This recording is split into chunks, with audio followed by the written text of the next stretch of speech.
everybody, this is my physics project on do-it-yourself explosions, and the first explosion I'm going to do myself is the Diet Coke and Mentos. Most people know how to do this. You just drop a few of the mint Mentos into a bottle of Diet Coke and wait for the explosion. So here we go. This place about to blow.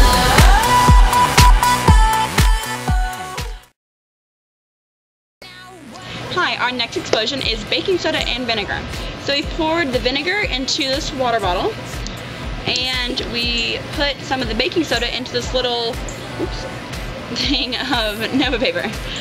And we're going to put the Nova paper inside the water bottle, close the water bottle, throw it up, and hopefully when it hits the ground, it'll be a nice big explosion.